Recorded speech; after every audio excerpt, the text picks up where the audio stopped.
All right, let's call the work session to order for the Cochise County Board of Supervisors. Today is Wednesday, May 14th. We're in the supervisors hearing room in Melody Lane.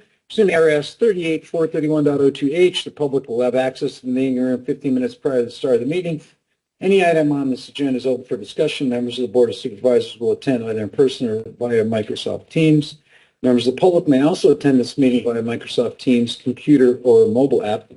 Work sessions are a time for county staff to inform and discuss agenda items with the Board of Supervisors, and public comments will not be taken. A roll call, Mr. Crosby. Crosby, District 1, I am here. District 2, Ms. Gomez is absent. District 3, Antonori is here. We have 2 of 3 supervisors present and in person. So we will begin with the item up for discussion, which is the budget work session. I guess, I don't know, there's Sharon first, and then Stacy. All right.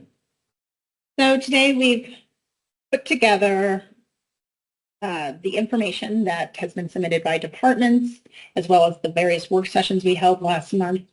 Try to bring all that together for your understanding of where we stand with our baseline budget right now, as well as what funding requests are recommended to move forward and which ones are not, and then also some other challenges that we still don't know the answers to, just because of the state of the legislature and the world.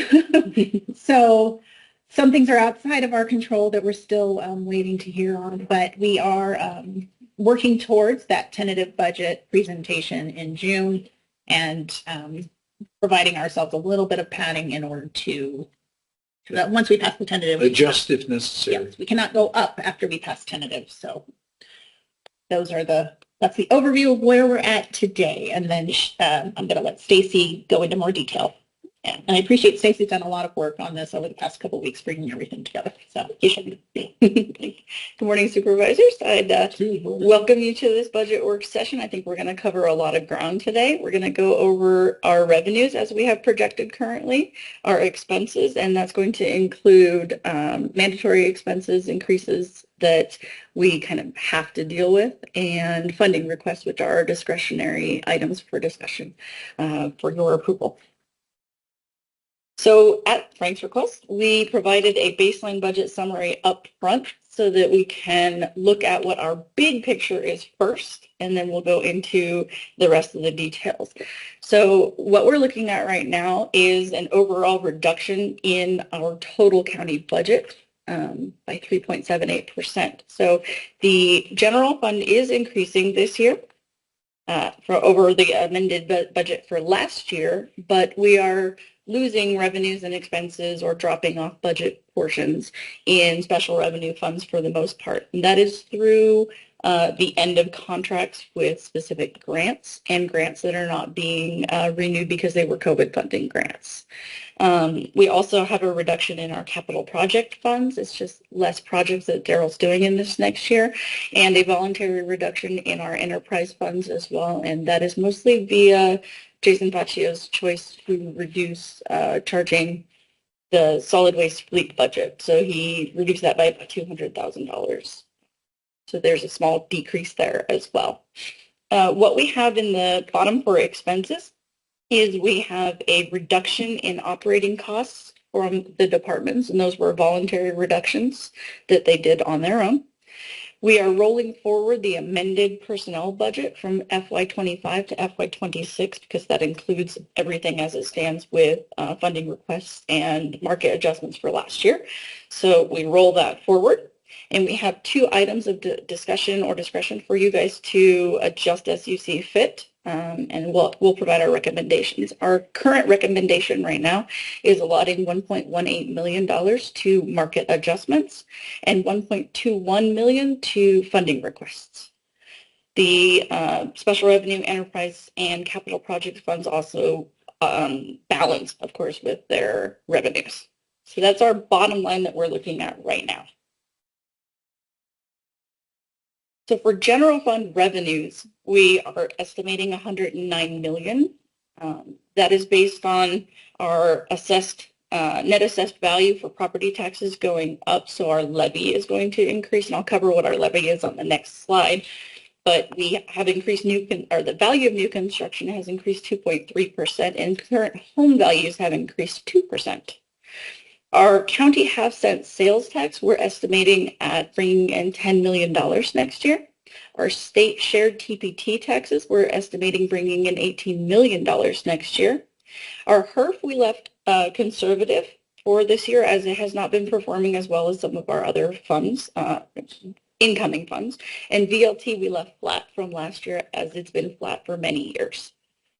Our department revenues and other revenues, the JP fines and magistrate fines and, their IGA are increasing by 13.6%. Health is projecting that they will also increase their revenues by 13.6%. Building permits are going to remain flat as projected by the development services. And recorder fees are projected to be down 2.5%. Our property tax as requested, so the board proposed a 2% decrease to the levy. So taking our 25 levy, adding in new construction and inflation, and decreasing by 2% results in a levy of $31,120,242. What's the rate, Stacy? So I should have put that on there. I think it's on the next slide. Is it? No. No. Okay. 6747. So I had actually discussed this with Frank at one point, and this can change obviously based on you guys' direction. What I did was I reduced it by 2%, but that is not a complete walk back to the 24 rate. So if you increase by 2% and then you calculate 2% off of a higher rate, of course it's not going to come off the same. So I think it ended up being like 2.36. That's last year's rate. I think it ended up being like 2.363, if I remember off the top of my head. Last year's was 2.7282. 2.6747. And if you got it lower than that, that's even better. No, I don't. I think it's the other way. It's just slightly higher. But I can change that based on you guys' feedback. You were talking about the COVID funding and the health department, which had been in a steady decline since about let's say the peak was 2021 or something like that. And I actually made a bunch of copies of that, and it's probably here someplace. We'll try to look for it, but so I would want to see a continued decrease there, especially out of the general fund, to back up any extra expenses someplace else. In other words, the health department, in my opinion, and the flood control district are what I consider to be the fatted cows. So when you get to the flood control district, I would like to see what we used to call cash carry forward. If it's called something else, then let's go back in time and see, well, why did it used to be called cash carry forward and now it's called something else? So I'd be curious about that. Okay. When you get there. Yep. I believe we're covering that in this one, but I do have the levies like as an appendix in this packet that we can actually jump to and talk to as well. What, do we find out what the rate came out in? No? Yeah, I can pull it up. Give me 1 second. Well, as you noted, you said something like, well, we're going to increase it 2%, or we did increase it, I believe, to, I'm going to say, It's 2.8, something rather, yeah, it's been in one of the appendices. or was it 2.7282? I think that's it right there. Okay. Where'd it go? You just had it. I think it's a little further. 2.7282. Yeah. And what I have, give me just 1 second. 0.7282. Was what it was last year when they increased When they 2%. increased, yes. Yeah. So to say we're going to decrease it 2%, Would not get us back to it that. does not mean that we're necessarily going back to 2.6747. Correct. Because So we're right now, you're losing me. Nope. So What was it? In- Was it 2.6747 In- before they increased it? Yes. Yes. In 23, Okay, and right now we're at 0.7182. 2.7282. 282. Yep. We're at 2.7282. So that's like a half Reducing of, reducing that by 2% nets us in 2.7836. Or sorry, 2.6736. Pardon. 2.6736. 6736. And previously, before it was 2.6747. Mhm. So we're low, What was last year? Yes. what it was before the increase. okay, so, okay. Yeah. One more time. Okay. So in fiscal year 23, no, 24, Uh-huh. it was 2.6747. I think, I will double check that real quick. I'm getting up to old. Yes. 2.6747. Mhm. And then it went to In FY25, it went to 2.282. 2.282. Mhm. And so we're proposing for FY26, 2.6736. 2.6736. So we're less. Lower rate Lower rate. and higher assessments. Yeah. Well, that's Yeah. inflation. That's That's what what we don't control. It. Right. Right. So are you okay then? Yeah. Okay. Happy? It's, But wait, well, until we start talking about flood control. oh, yeah. We'll get there. We're not there, but you're okay because that was your thing. You wanted to set the rate and then go from there. Right. Well, I didn't want it any higher than it was before we raised it. And so if it's lower, that's even better. So. Yeah. Okay. Good. All right, Good cool. deal. So that nets a decrease of Oh, 635,000. Cool. I know it's a happy little xylophone.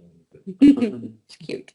All right. So, okay, any other discussion on this slide? No, No. I think we're good there. Okay, good. Sorry for the confusion. No. Alrighty. So these are those kind of mandatory increases to the general fund expenses that I was alluding to. So our health benefits budget is going up by $45,000. 54. Or sorry, So, and that's related He's gonna flip things today. to just employee healthcare costs and Yes. claims and stuff. right, Right? yes. So the overall budget for the combined trust increased. Right. And our Insurance went up. This Mhm. is minus employee contributions that they're making to the Yes, that's a that's our net, cost. that's our coverage of the extra. Yes, Yeah. yes.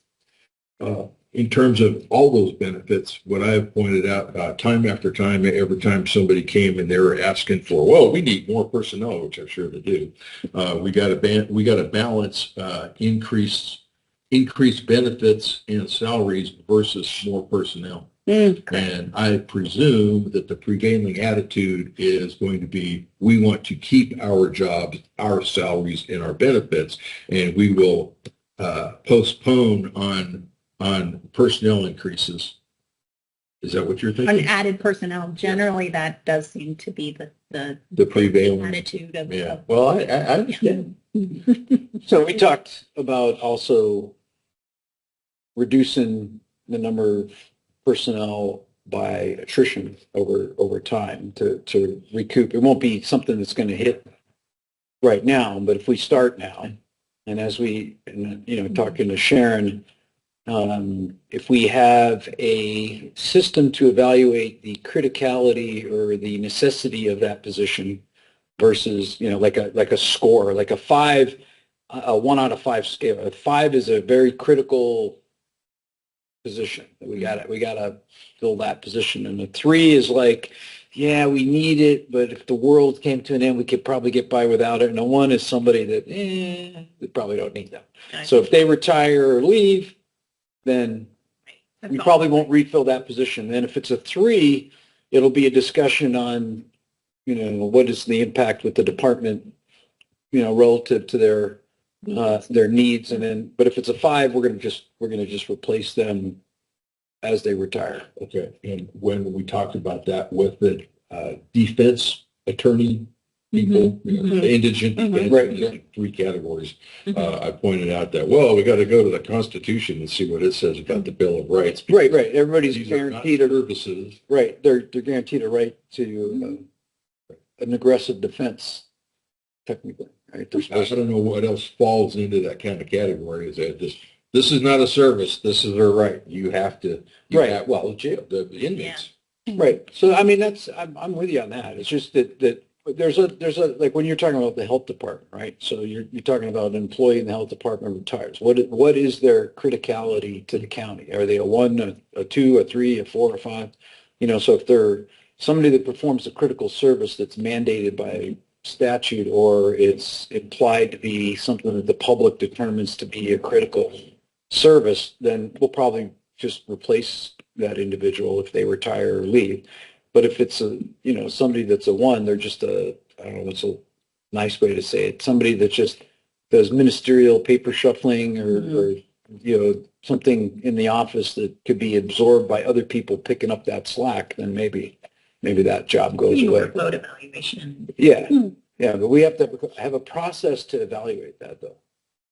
Get my drift? Or no? Yeah, Absolutely. So I think what I mentioned to Sharon was anybody that's in that 1, 2, or 3 kind of world, we probably need to just have an evaluation process to start considering just letting those positions dissolve and then take them off the books. So to eliminate the position from the budget. Yeah, just take it out.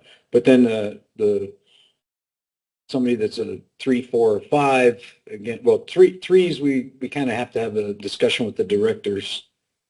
And I think overall, most department directors do review whenever there's a vacancy. They see that as an opportunity to evaluate their operation as a whole and determine if there's other efficiencies or work can be combined. Like we talked with, is there an automation that we could Mhm. use, a software or a machine or something that can pick up that slack or something, or spreading it to other Mhm. folks who've had their workload reduced by machines or software or whatever, something along those lines. But then, let's just get it off the books and try to just keep, and that way there we can put more towards benefits and salary, because we have to maintain competitive rates to Harder and harder. the hire people. So benefits and salary are the key recruitment tools. So we can eliminate some of the positions through attrition and through automation or software, some other mechanism to pick up the workload or spread that workload to be able to eliminate that position. We could recoup that salary and benefit and spread it across the rest of the employee base. Okay, so moving forward, we'll discuss the Altix contributions. So right now, the budget increase is $922,000. This is based on the JLDC baseline that we've been provided for this year. We won't find out the actual costs until state legislation has concluded their budget process. We talked about this again. I'm trying to grasp, because I gotta talk to Gowan later on this evening when I talk to him. Is this something that we can influence in the budget to try? Is the County Supervisors Association, do you know, Sharon, working on this? They did have an individual from Altex come and brief the county managers on how that contribution works. I do have some slides that show the various counties' percentages of I contribution. mean, is the legislature going to hold steady with the ratio, or are they adjusting the ratio? They tend to hold steady with the ratio. However, if Medicare or Medicaid is cut significantly at the federal level, it will impact the state's formula model. And particularly because Cochise County has a federally qualified health center in Chiricahua, our contribution tends to be higher than other counties, but not, we're just an example. That's one example of how that formula works. Mr. Chairman, I was going to point that out, the obvious, that this money that comes down to the executive branch in the state comes from the federal government. So if the future does not bode well for funding the executive branch of the state government, then that will certainly have a deleterious effect on our total budget. It's definitely something we're keeping a pulse on to make sure that we're It's coming. as ahead as Right. we possibly It's- can. Things coming. They're cutting. To what Yes. extent, we don't. Yeah, they're cutting, the federal government's cutting Medicaid. They're trying to do the Obamacare rollback. Yep. There was a huge expansion in Arizona, which I want to be on record, I fought vigorously to no avail. And how that I lost, expansion I impacts- lost that This. battle. That expansion impacts us as well. Yeah, so that Medicaid expansion, if that goes away, which is what they're talking about doing, that will hit this. Absolutely. Yes. That's why I never should have raised it in the first place. Always keep taxes low. Well, and keep the benefits tight, so only the people that really need it get it. Mhm. It's supposed to be a safety net, not Yeah, a it's not a not not a- a down comforter. And it Yeah. the long-term care contribution is related to the percentage of the county as well, population that's on the, needs the services. So this is also related to the age, Mhm. yeah, which is another problem this county has, We unfortunately. have an older We have an population. older population, Yeah. so that bites us a little bit as well. At the 25 to 55-year-old. So the next portion is the CCON contribution. It has gone up $20,000 this year. With us taking over fiscal responsibility for CCON moving forward, this may go down in coming years, especially as Sammy Jo moves towards self-sufficiency within CCON. So with regard to self-sufficiency of CCOM, do you foresee other localities' financial situation improving more than ours so that they would be able to take up the slack? Or The, you mean that the individuals that buy into the CCON user agreements? I'm not sure. She's got a per call formula. Yeah. Yeah, because her Service. funding model switched next year, or in the next fiscal year. So Not this current. So every time somebody calls 911, the municipality that call come from gets a bill for that. Right. So the more the service is used by a respective municipality, the more they get billed. So the more partners we have in the program, the less the county's contribution will become. yes.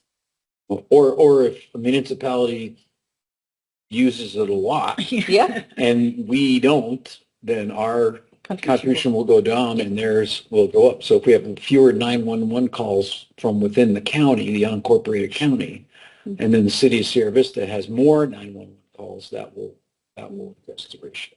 Mhm. Should incentivize cities to reduce crime and reduce 911 calls. Now, there's the emergencies, medical stuff, medical stuff that, of course, you're not going to change much. People People need help. need help. Yes. Emergency health care. So that's probably not going to change much. But the rest of it, especially the criminal side of it, if they effectively reduce the crime rate, that reduces the 911 calls, then their subscription will go down. Mhm.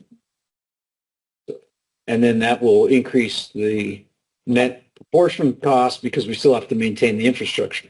So I like her model, though. I really I'm actually do. really excited to see what it does in the next 5 years. Yeah, I think she's a little lowballed on the numbers, but she said she's going to evaluate it and adjust as the market. Correct, but I do like where she's going with it, though. Yeah. It's a good, fair way to distribute the county's 911 system. Yeah. And it may not just be our county. It may be Graham County, parts of Graham County, and other counties that might jump on board Yeah. if she's successful. In negotiation. Yeah. Cross fingers for her. Yes. So the next portion of this is going to start into the funding request. I know it sounds funny, Yeah. doesn't it? Yeah.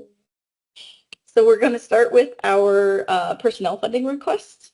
So we have two categories up here for you to look at. We have the top portion, which are the admin recommended personnel funding requests, and then we have the bottom portion that are the ones that we are not recommending for BOS approval. You'll notice the bottom two lines on the top portion and the last and the second to last lines, I should have put those the same, on the bottom portion are actually related to the same funding request. And we adjusted the court admin judicial call center funding request for one supervisor and one generalist instead of one supervisor and three generalists. So we split that one, and we also agreed to put forward to you guys for decision half of the funding requested for the court, deputy court administrator position that is requested. That was a recommend for Nilsa. Mhm. Correct. Yes.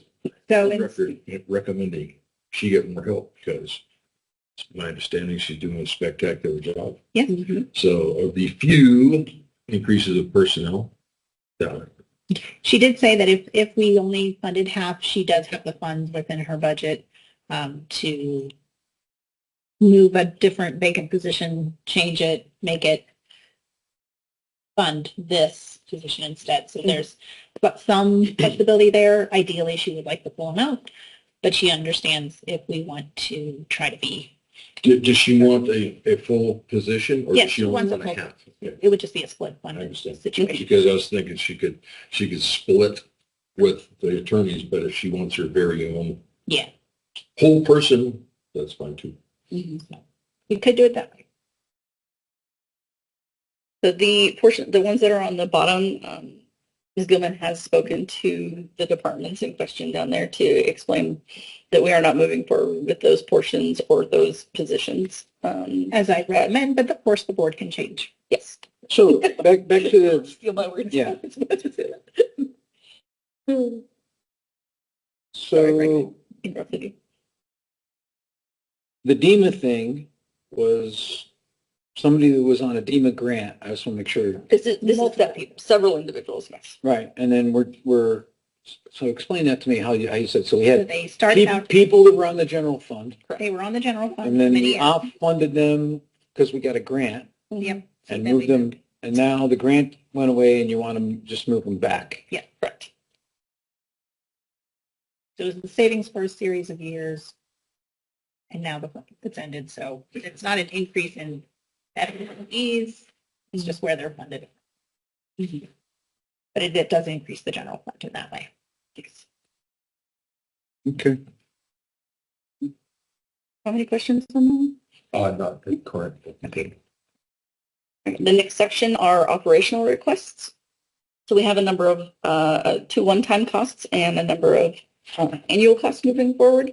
So if you guys remember, the assessor came in and talked about how they had changed the starting and ending dates on their Harris System contract. So this is just a 6 months carryover to tide them over to the end of the contract period when the new one starts. Next year, this will be decreased to cover what the new contract is. So that's that portion. Public defender and court admin and legal advocate are all requesting additional annual costs to increase their training, software investigation fees, and expert witnesses. I don't know if you recall in the meetings, Mr. Marcy and Mr. Kendall briefed they needed more money for expert witnesses for trials. Additionally, the clerk of the court is asking for their NemoQ ticketing system. That is a one-time cost to get that started. Continuing gravity services for finance. This is so they can access the legacy system as we move forward. And expanded financial consulting services. This is for the CPA to assist in the preparation of our financial statements for finance as well. And that will relieve the finance staff on those financial consulting services from the labor-intensive audit process as we go through that enterprise resource planning project, the ERP. Their dedication and focus needs to be on that ERP project implementation. The consultant will manage. Okay, so that was when Ms. Monica Miranda was talking to us, and she requested an audit, which I thought was really cool. So I'm in favor of that generally. And so what are your thoughts on that, Mr. Chair? As far as an audit goes? Yeah. Well, yeah. Okay. Now we've already So they- had an audit of everything building G-ish in the last couple of years and the result of that was a new personnel system, new payroll system with initials that I can't. The ERP. That's the ERP? Okay.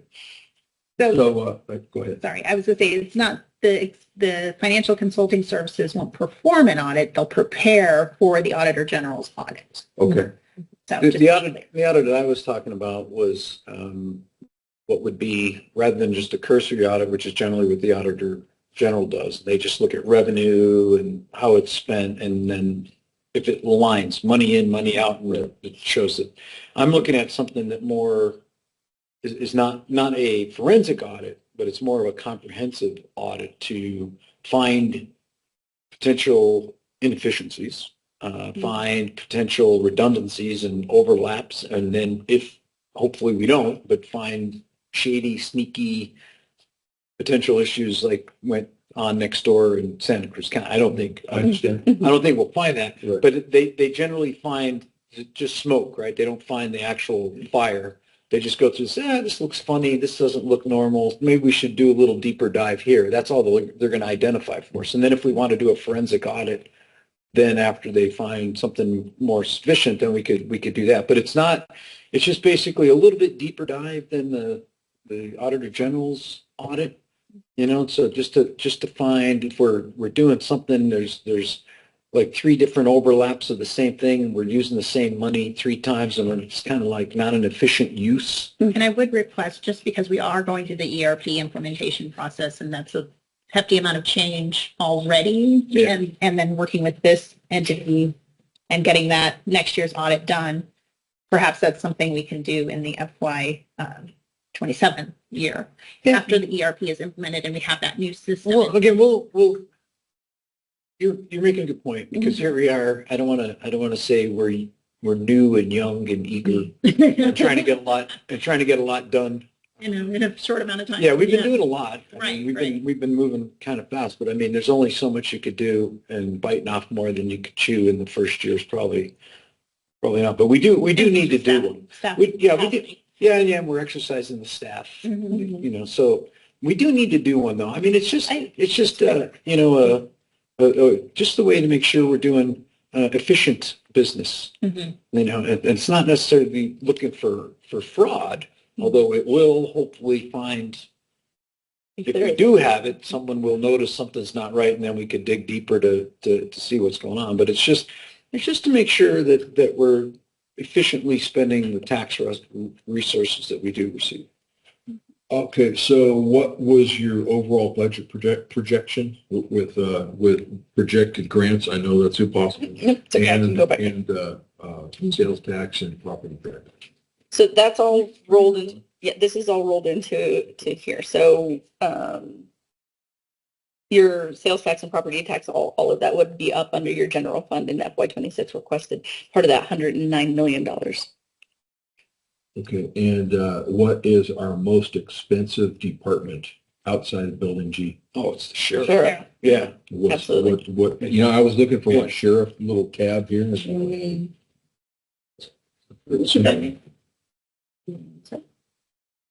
we die? I don't know.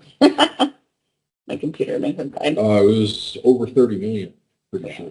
it's quite a bit. I can get you that number afterwards, sir, if you like. So is it about 30 million? I couldn't say off Because the this top of my head. So just on the basis of that's we've already done Building G. What's the next biggest department? Then Sheriff's Department was Sure, I understand what Would, you mean. I'm not sure I follow when you say you've done Building G. because of the ERP. Is that? Well, that wasn't because are you talking about the audit that started about 4 years ago? Yeah, about. Yeah, it wasn't just Building G, it was across the The board. risk assessment? Correct. Oh, Yeah. Mm-mm. ERP, that was just something that we analyzed over the past, I don't know how many years, but that the inefficiencies, so on and so forth. It wasn't from that audit itself. But that audit, or the review you're talking about, was countywide, just across the board, looking for anything that was incorrect, any fraud, anything like that. And risk management has been managing, closing all those things out, making sure we close any of those holes. Okay, and what we're looking at on this page is a finance department request for $80,000 for expanded financial consulting services, which is Building G. And so I was looking, see what would be next for us to look at.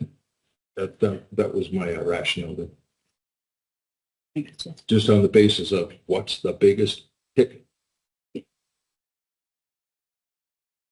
So as far as diving into a department in detail, because when you say Building G and finance doing that audit, they look at all the departments. They do the financial for every So that's why it's a little confusing on that one. So, are you looking for dive into a specific department on Well, it? let's say, for instance, I asked Ms. Miranda whether it would be, she thought it would be a good idea to have all finance directors from all the different departments all over the county located here. I think it's a good idea. She didn't think it was a good idea. So if we have anybody to look at that and say, yeah, Ms. Miranda was right, Crosby was wrong, or Crosby was right, Ms. Miranda was wrong. It depended on, hey, let's get some other opinions. That's kind of what I was thinking there. Gotcha. Yeah, I think that goes in line with what Mr. Antonio is asking about I think so too. of that audit, of diving in, looking for efficiencies. Yeah. I think I mean, we may not see it. That's why I'm saying it, because we're you get snow blind, right? Like when you paint your bedroom, and you after like 3 days you go back and turn the light on and you're like, oh, I missed. You don't know. Your day-to-day churn doesn't see the stuff because you're just churning. And then if somebody from outside comes in and takes a look at it, they may find you're doing a phenomenal job, or they may find a couple areas you may want to tighten up in, or that's all I'm getting. It's always good to get somebody from outside to come and look at it. So that's great. Yep. Any questions on these ones? No.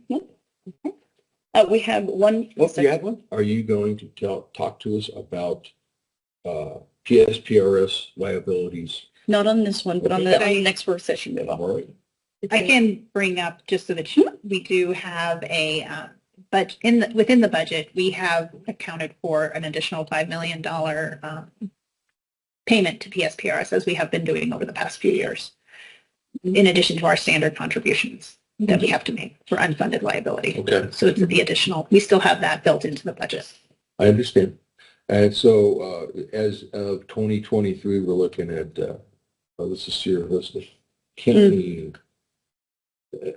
So, basically. It was what, 37 it was at? Yeah, unfunded liability. Yeah, it was 37, so it'll drop to like 33.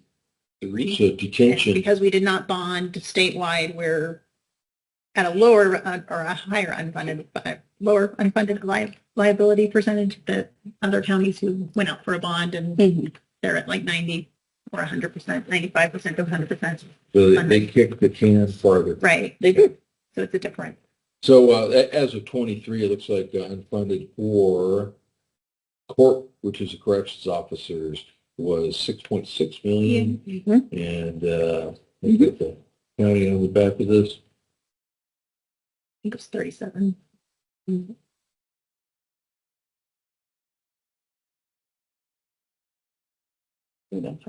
32 unfunded actuarial liabilities for deputies, 32 million. 32.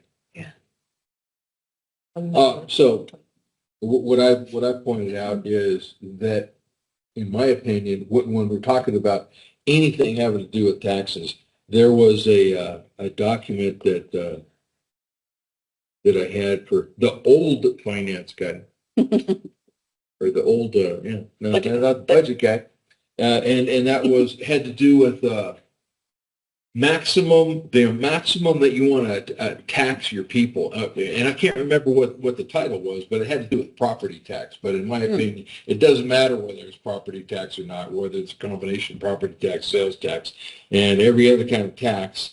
There's a limit when you're going to start. It's the Laffer curve. Well, that's one of them. That's Yeah. one of the. This was it was called something else, and by golly, I could probably find it here somewhere. Oh look, let's see what. But it's important to me that my constituents know not only are you having to pay this in the city, you're also having to pay it in a county.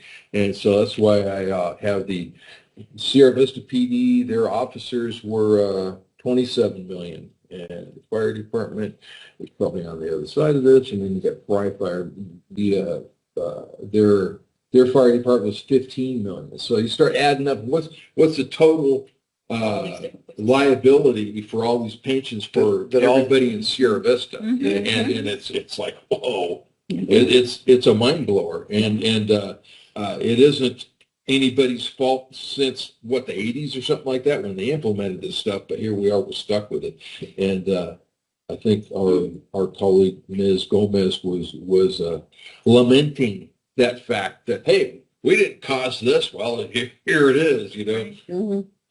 And it looked, I'm sure whoever came in sold it in the 80s. Oh, this is going to be the best. This is going to solve all your problems. You're not going to have to worry about anything if you just sign on the dotted line. And they did. Mm.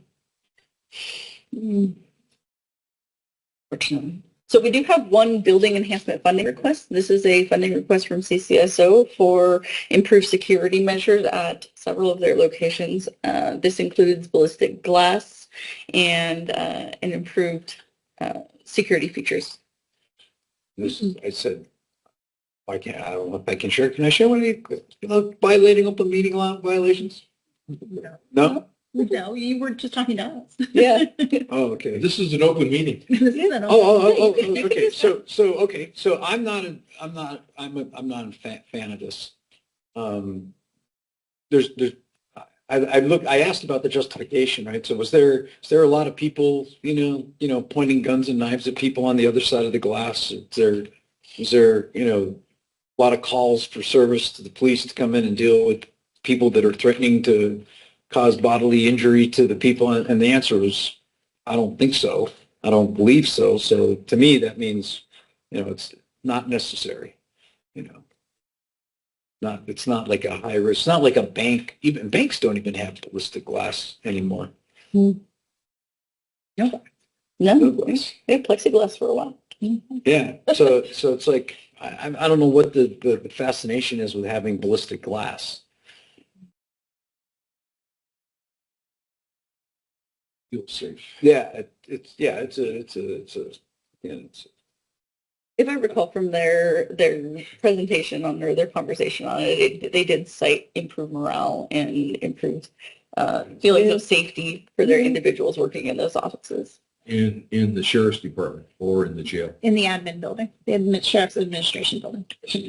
And that includes the judges. That I think is, pretty paranoid. I think Correct. it's the judges because it's the JP court there also. Yeah.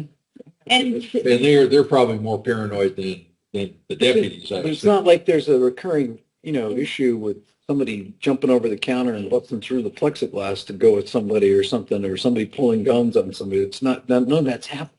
It's just a sense of,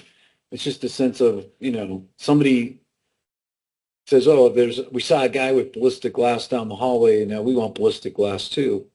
the JP office did receive a grant funds for Right. putting in security enhancements. So that also prompted the conversation. The JP. Did do that, yeah. Yeah, that's what I thought. I thought it kind of originated with the judges over there. That was my understanding. I don't see. Then we Living in a also free talked country, about it, so- living in a free country provides, the concept of inherent risk. So I don't know about. So these two items. I said, hey, let's take him over to Chosin Firearms and buy him each a gun, and it'll be cheaper. And just tell him to wear a gun. Next thing you'll be seeing bicycles. What's that? Yeah. Next you'll be seeing bicycles are dangerous. Bicycles? Not to me. They're not. Especially when I'm in my truck. No. Now, Oh, no. Okay. So these two are FTE increases. They are not going to incur any expense to the general fund, so we just bring them before you as part of funding requests. CCOM is requesting 5 additional dispatchers and 1 additional administrative aide. This has been tentatively approved by their JPA board to be funded out of their fund balance that they have a fairly significant portion of their money in. So these will be added to their budget when she gets around to hiring them, and these are based on, or if and when is able to hire. Yeah, yes. Gets around to. yeah, is able to, and these are based on additional needs should she bring in Graham County? Yeah. Any other additional subscribers. So of course, if that does not pan out, that does not happen, then there's a potential that she will not need these individuals. Bowie Justice Court is requesting a clerk 2, and they will fund those out of their court enhancement fund. So it's also not a general fund hit. So this is an overall FTE increase, so therefore for your discussion and approval.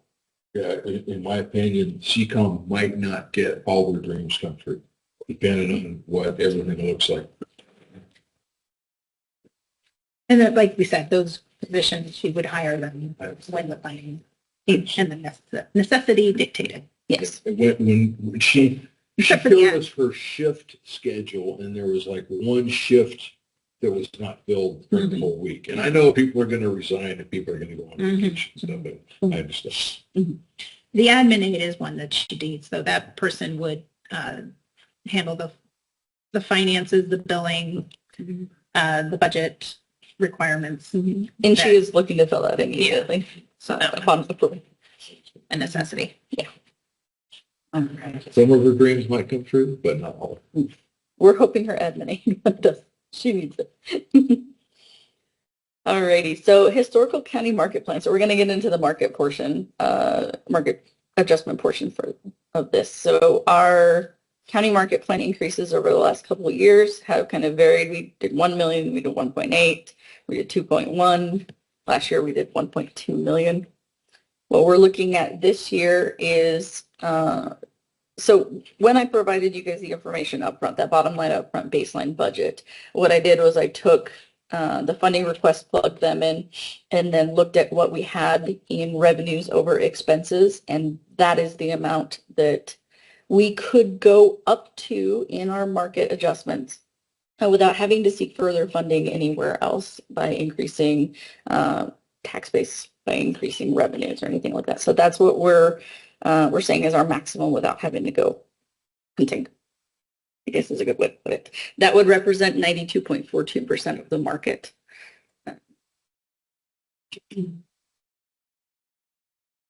100% of the market would be $4,000 or $4 million. We're not gonna do that. I'd like to discuss this new policy, Yes.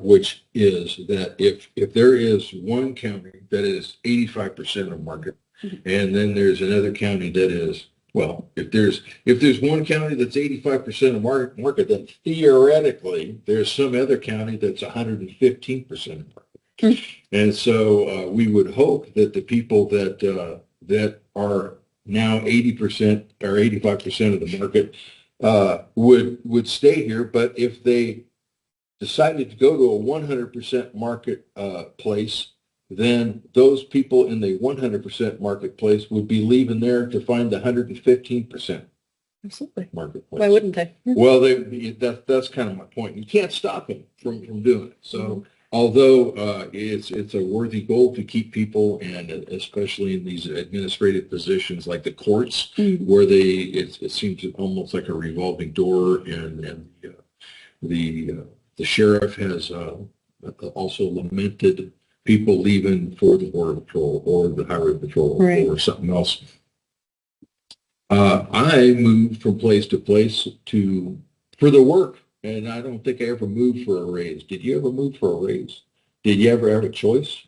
You're going. No, my 20 years of my life was in the Army. Right. So I you moved a lot. It had nothing to do with raises. It had nothing to do with choices. And then- I didn't either. I mean, Yeah, and then when I retired, I took a job because of the salary. So that was not technically, it was a pay raise over what my Army pay I was, understand. but it wasn't, a pay raise. It was because I was retiring from the Army and then went and found a job. But then I spent 21 years there, didn't have to move. So I have a flaw. I have this loyalty problem where once I commit to something, I tend to stay for a long period of time.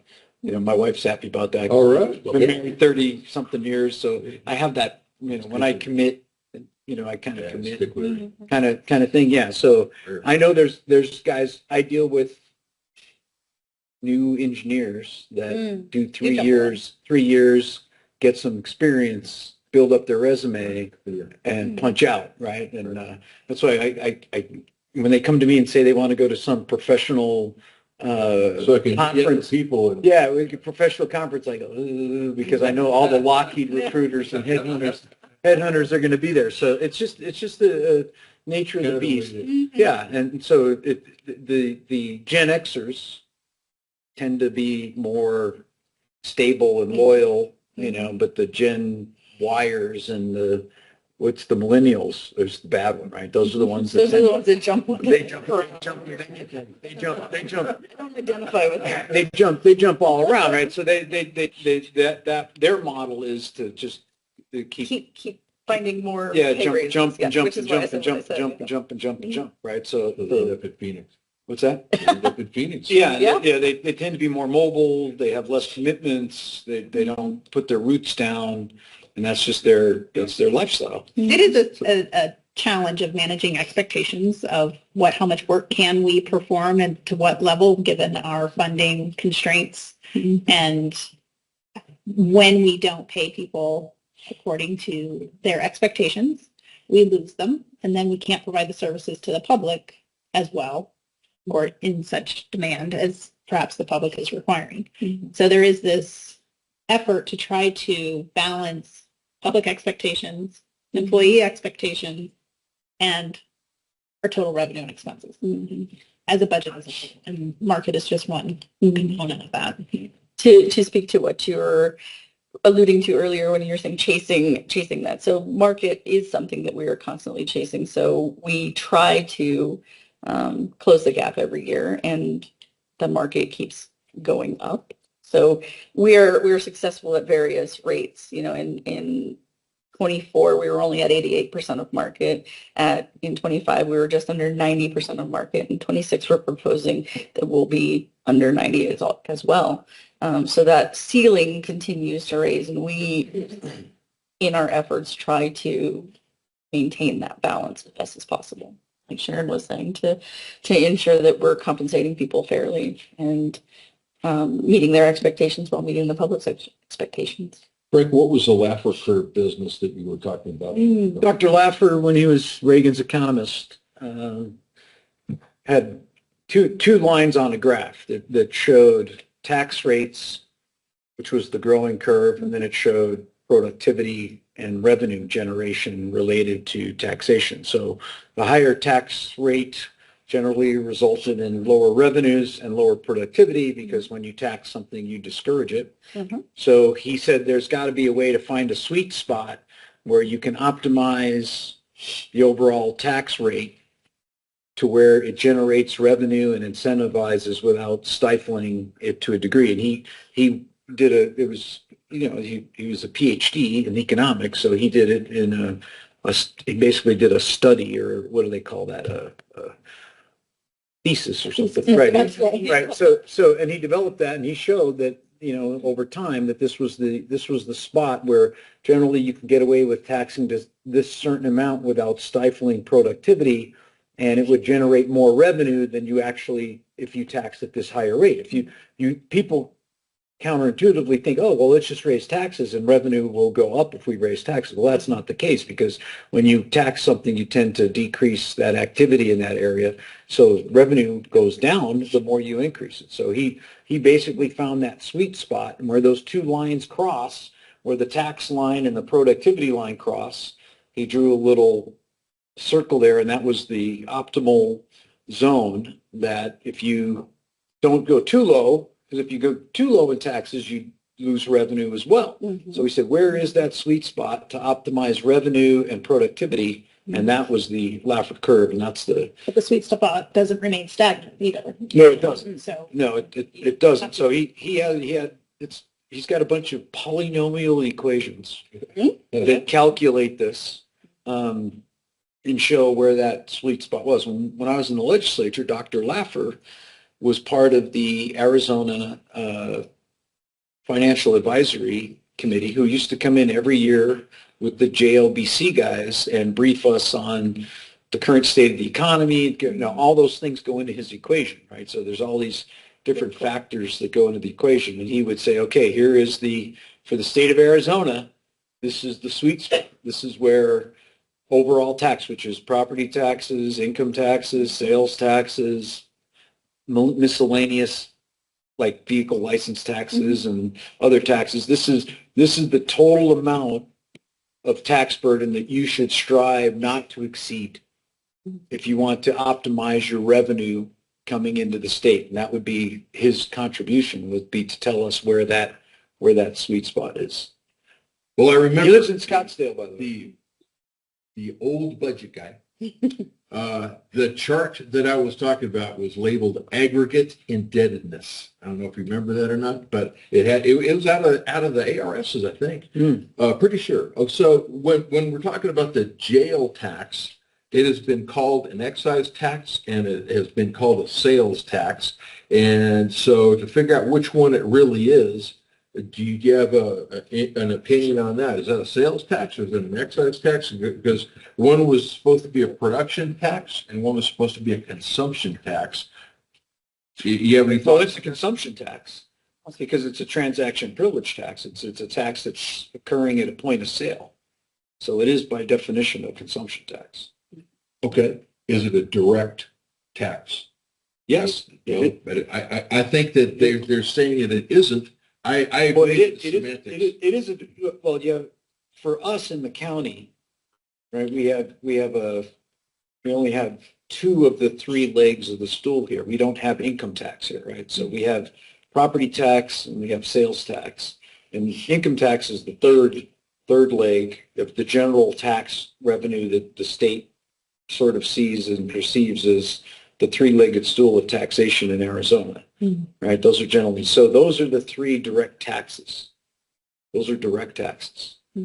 Income Okay. tax, property I tax. don't disagree. I Right. think semantically, the state is saying, oh, this isn't a direct tax on the consumer. This is a direct tax on the seller. No, it's a direct tax on the consumer. It's even, I agree with it, but I Yeah. think that's how they get away with saying it's an excise tax instead of calling it a sales tax. yeah, I got you. But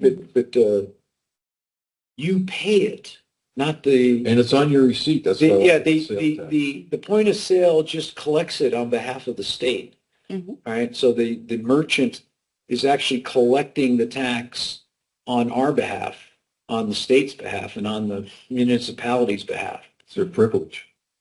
Well, it's a privilege for that merchant in the minds of the state Right. to exchange commerce with a private sector person buying a goods or services, although the TPT is not on services, so buying goods.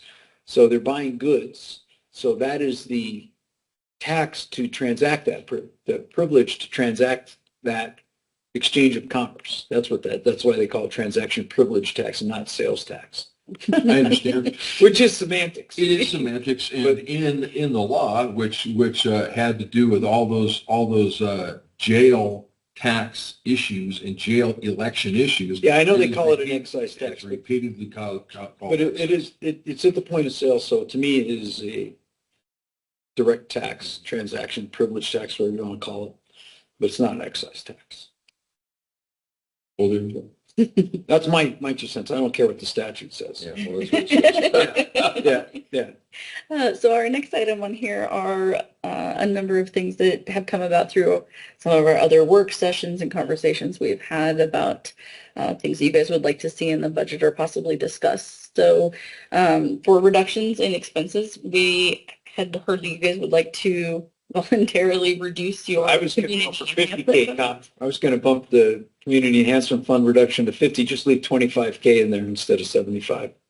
That was just me. Well, I went 4 years and never used it. Well, that's what I'm saying. That's what I'm saying. That's what, I really saved. yeah. So, I mean, I was going to be, since our other colleague isn't here, I don't want to speak for her, but, leave 25. But, I mean, right now, their staff's proposing 25. Reduction. I say cut 50 and just leave 25 in there. Suits me. You okay with that? Yeah. We'll have to see. No, it just means like, let's say, what I used mine for was Miracle Valley cleanup. And I took heat for that. Oh, that's not a good person. Well, if you leave 25K in there, that'll cover a dumpster or two. Yeah. That's true. Yep. I don't know. But what's a dumpster go for? Like $4,000? Yeah. See, there you go. Yep. So it's a couple. Get lots of good dumpsters. You can get lots of dumpsters. So Okay, you are. that's why I'm saying. I think we just leave 25K in there and take 50. Okay. That suits me. So on that first slide, it's at 75, so I can reduce it So right now it's at 75 per. per. Mhm. I'm saying take 25. 50 per, and just leave 25 per Okay. in there. And then I probably won't spend any money and Tom won't spend any money. So if we want to give Kathleen our 25K, They always like that. It's not that slick. it's not that slick, too fungible. But I mean, I'm not saying, I never say never. There may be something that pops up that I might need some, but I don't foresee it. So, but let's just leave, I say just leave 25K in there and take 50 instead of 25. But every once in a while, you come up like a garbage dump, well, no, a junkyard like Dake Road, which costs 60 grand to clean that up. And then, We could Well, find yeah, we could, I understand. yeah, we could actually just do a board vote to. Yeah, that was just, it was Dan Coxworth. Hey, Mr. Crosby, you want to spend your 75 grand? Okay, fine. You know, hoping somebody come along and buy it, which I guess they They did. did. Yeah, fine. But I mean, that's just Good my investment. thing. So are you okay with that? Yeah. Well, I don't know what Kathleen, she's not here, so I don't know what she. Not she- that you're voting, but Not that we're, not. oh, that's right. Now, well, just to, we can put that into the tentative budget. there we go. That's, Yep. it's Yeah, for we'll- Stacy to play with the Yep. numbers. And then, I will change it and and rebalance. then we're going to have another you guys what I got. a work session for the second one, the second bullet there, Mm. the membership reduction. Oh, yeah. Yeah, So we'll you guys be had scheduling. talked Yeah, about that. we have, me, you and Kathleen have to go through that list and go, no, okay, no, okay. And then we figure out which ones we want to get rid of. Yeah. So after that, then we'll look at what reduction that is, and I'll plug that in. And then we're going to do IGAs too, right? Well, part of that, there are some memberships that are part of an IGA. Right. So That's what I was getting at. So which ones we want to renew and not renew. You get it? You know that page, Association of- Who's the legal defenders? The counties. APDA, Arizona. Oh, the public defender and legal advocate? You know, you're talking about, Insurance company. Arizona County ASIP. Insurance. ASIP, and then we have the Arizona, the CSA, County Supervisors Association, Arizona Association of Counties, Eastern Counties, all these different national. ASIP, they're getting a lot. Well, that's our. But that's insurance. That's right. Yeah. I understand. That's not, I'm not trying to Oh, not yeah. have insurance. yeah, I was So- hoping you weren't. I do want to shop around. I mean, I do want And I to look think at we it. can explore that idea in the next fiscal year. I don't Yeah. think it'd be wise to end anything before we've had that Yeah, expiration. yeah. Of course, you don't And the ASIP is coming. leap before you to, look. You look before you leap. ASIP is coming on Cynthia Malou Right. from the executive director, June 3rd. She'll be giving that presentation, an executive session on litigation and claims, and that might help improve our understanding. Well, of we'll the just, services we'll they see. provide. We'll see. But I mean, we could always sniff around for other forms of insurance. See if the net, I mean, you got to look at everything, not just the premiums. You got to look at what you get, what your deductibles are, and that kind The of stuff. scope of the coverage.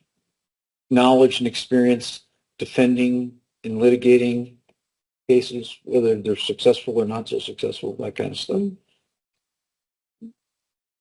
Just thought I'd mention it. Yeah. No. Some of the items that have been floating around for reduction in revenue would be reducing the flood control district taxation rate to 0. That would net a loss of 2.6 million in revenues if we did that.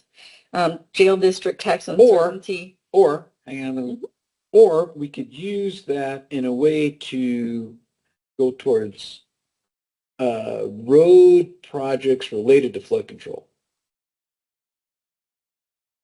Correct. Just saying. Culverts, ditches, Is that bridge. going to reduce taxes? No, it is not. No, it isn't. It is going to fix roads though, Correct.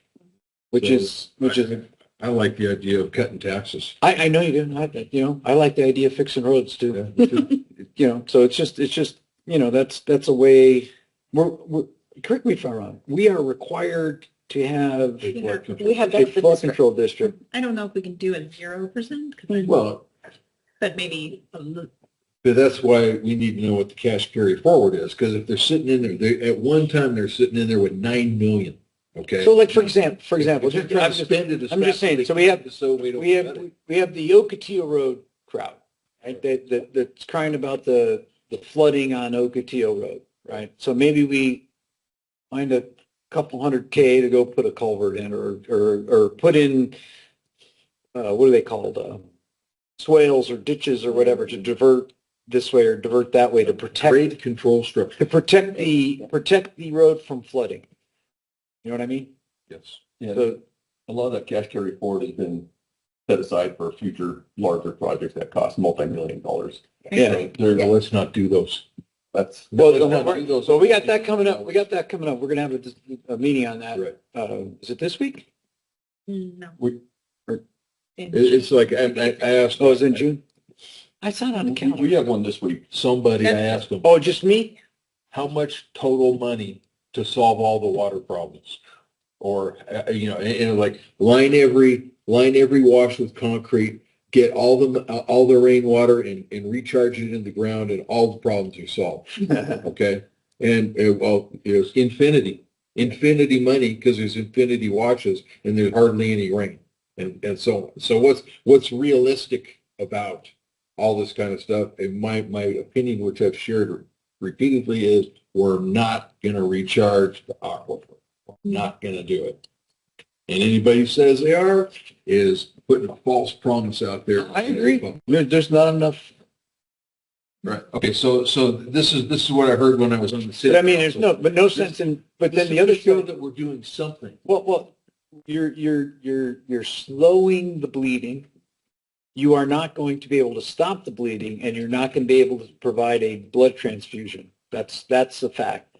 The question is, do you slow the bleeding down so that you can stretch out the amount of water access you have over time, or do you just say screw it and It then? depends on what the threat is. I got The you. threat is you better do some you better do some flood control stuff. You better do some recharge. We're going to come in there and grab your water. Okay. Right. Which is what that's what the threat that I have perceived, or the flip side. Well, it's already of that happened. is- It's already happened. States already come in and I know. grab the water. Okay, so meanwhile, you got the flip side of that is, oh, look what a wonderful job of recharge and all this kind of stuff. Now we can sell water away. And that's what they tried to do in 2010. And I'm sure that I've given you well, it's right here in front of this thing. Why did I just show it to you? No, you did show it to me. There you go. Yeah. So you got to watch out for people that are trying to scam everybody else by putting this false promise out there. But And what I'm getting at, again, we could talk about it more, but I Okay. think there's a way that we can use that revenue to walk and chew gum or have your cake and eat it too. Depending on how you look at it, right? Where you're doing flood control let's see. while improving.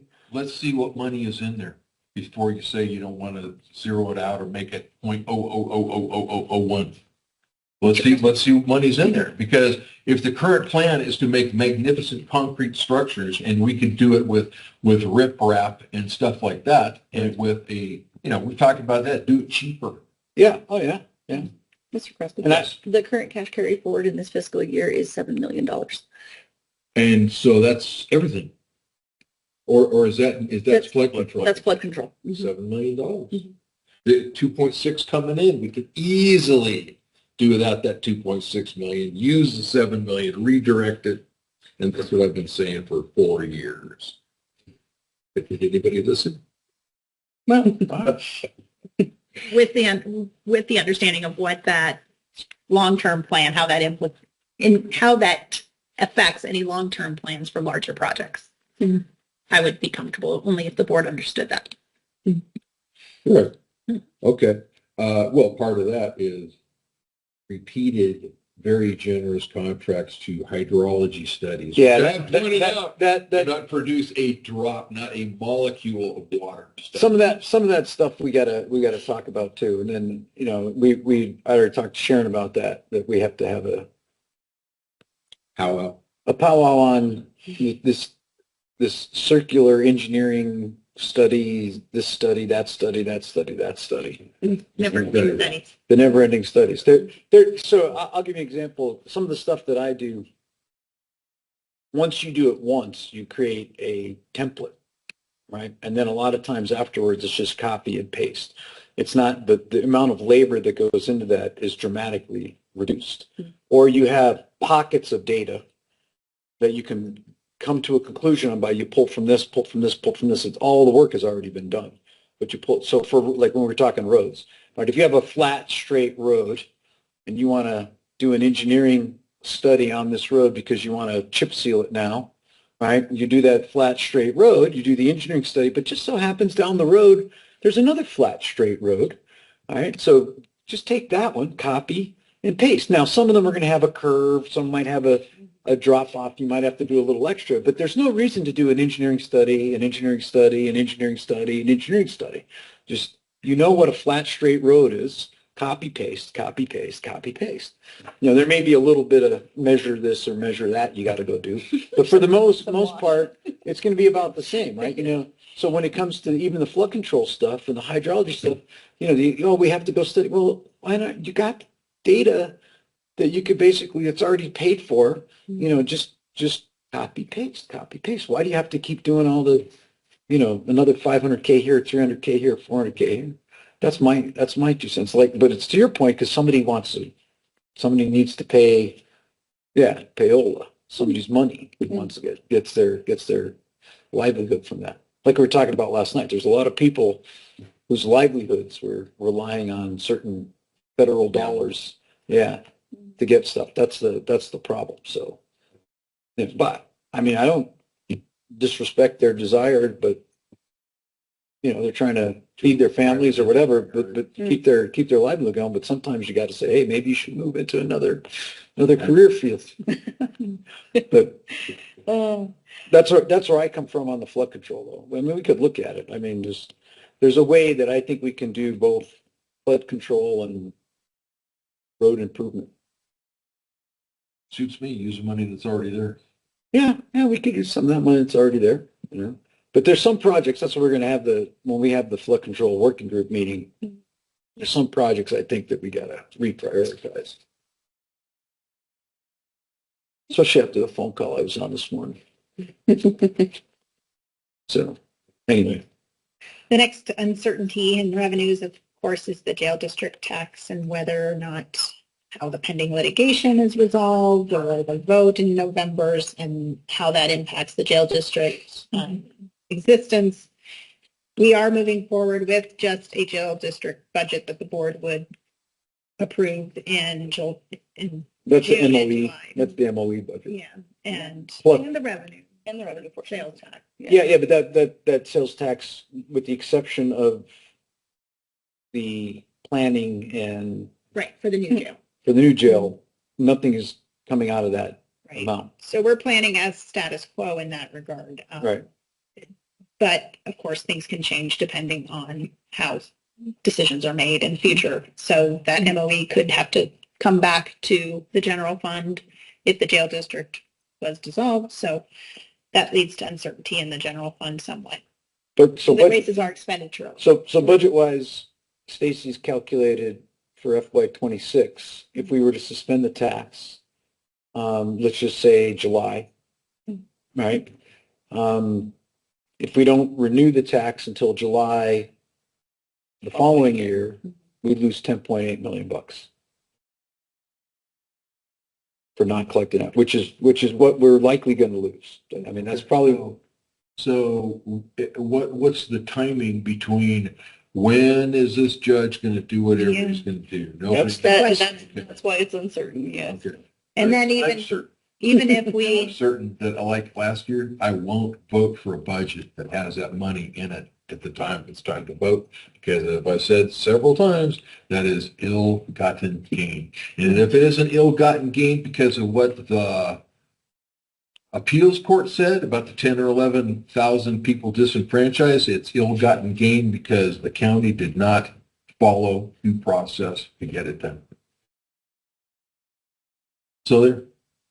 No, I got That's how I feel about it. I got you. So if, per the settlement agreement, the judge accepts and dismisses the lawsuit, And the money stops coming in.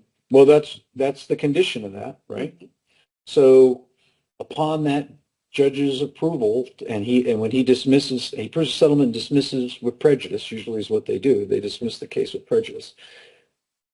Sharon's going to get with ADOR and notify them to stop. There's a period of time that 30 occurs days. I understand. before we notify the point of sale, everybody to get their machines ready to stop collecting that half-cent sales tax. So that's when the tax will stop.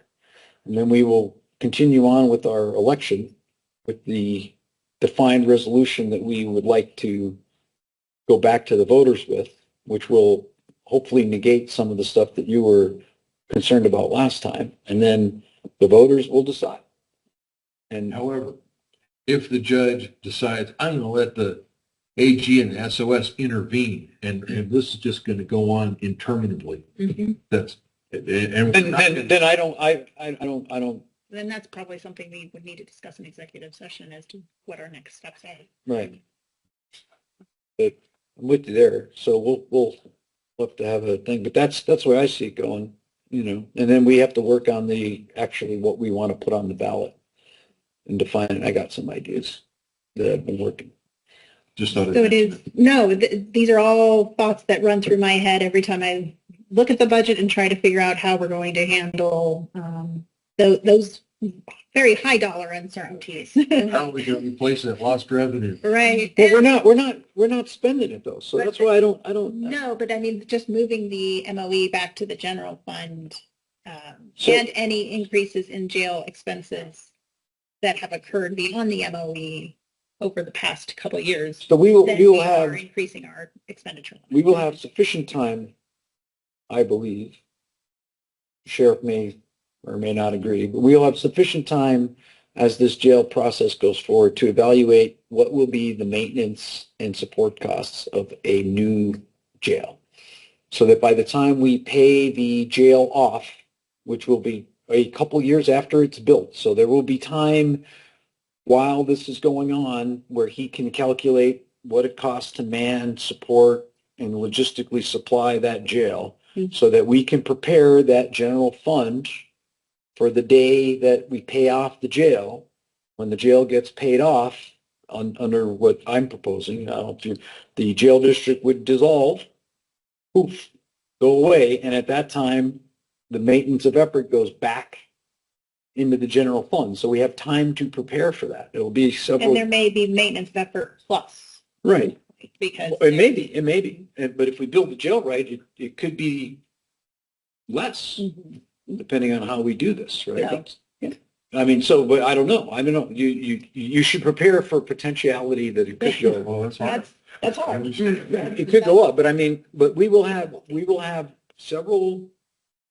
couple years to figure out what that is and be prepared for it, and then be able to put that in the budget, finding, revenues to offset that when the jail district does dissolve and that tax goes away, the jail district goes away, and then the county has to fund the Right. maintenance and operation and support of that and staffing and support of that jail out of the general fund. We should have an idea what that's going to be before that happens.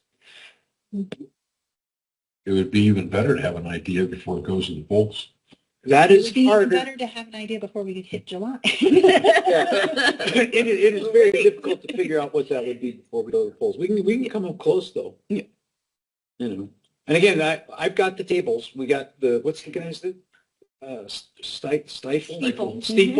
Stiefel provided us, which I am thrilled about the numbers that they gave us. I'll tell you right now, because that's a sweet deal. So 4.5%. I mean, we could pay that thing off in 8 years easy. One revenue uncertainty that isn't listed here, but I wanted to raise only because it's not doom and gloom, is the port of entry construction that will occur potentially starting in the fall of 2025 and carrying into 2026. We did not account for an increase in sales tax revenues, prime contracting tax, sales tax in particular, and a hotel, motel, resident lodging. There could be a bump in the latter half of next fiscal year, depending on how the pace of that construction. So we didn't include it because we don't know that pace, and it may be something we see in FY27 more significantly. So With that said, when we build a jail, is there a way we could credit the sales tax so we don't have the guy charge us for paying our sales tax? Do you know what I mean? Because Oh, yeah, because if the contractor Hmm. goes in and well, pays all there's the, lots of entities. all the permits, all this stuff, it's coming to us anyways. And that's going to We come, don't want to tax ourselves. yeah, don't Yeah. tax ourselves. So we'll just credit that back to him so he doesn't charge us for it. That way there we don't have to borrow the money to pay the money to To give us pay the money. Yeah. You know what I mean? Yeah. Mhm. And that way there, we don't take it out of the half cent Depends sales on if you tax. build it in a county, or in a city limit. Yeah, Well, we're not going to, that's true. well, we're going to build it in the county. It's just where we're in the county. But I'm getting at, if he gets and pays building permit fees and construction tax fees and all these other things, is there a way we can credit that? I don't know. That's what I'm saying. That way there, we don't have to, it doesn't have to go towards the cost of the jail. You know what I mean? So we don't have to borrow the money to pay for it. I don't know. Sounds like a good idea. Yeah. You're just going to have to make sure it's fair to everybody that might Yeah. come in and all that kind Now, of the stuff. extent of the project, I don't know if we can do it to that degree, but perhaps there's some. I mean, if we go into a city, of course, that's a different story. Mhm. Right. City of Sierra Vista was charging themselves rent tax for airplane hangars that they own, just to make it fair for anybody else who wants to. and Well, that's what I'm charge- saying. There's something to look at. Yeah, so you just got to make sure it doesn't get ridiculous. Yeah, I, I got you. Somebody like this right-of-way fee stuff. Yeah. Yeah. Franchising, Mhm. as long as it isn't that ridiculous. The last one on there is, I think, something we've discussed until we're happy already, so I don't think we need to cover that last one. So coming up next, we have tentative budget on June 10th. On June 8th, we will vote for the final budget. July 8th. Or July 8th, sorry. And August 18 is when we'll do our final property tax rate adoptions. And the July 8th will also be the truth in taxation Mhm. here, public hearings. We've got some busy days ahead of us. Because especially to explain that, even though we're not raising rates on any, Because assessments went up 2%. Mhm. so we'll still need a truth in taxation here.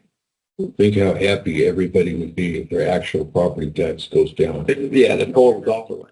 But Unfortunately. we've got school districts. Well, okay, then the county's share. Yeah, our share. That comes out on the pie chart, which incidentally is not called flood control district, it's called FCD. And we've talked about this. Yeah. There's also FDA, Fire District Assistant, the FDAT. Yeah. Yeah.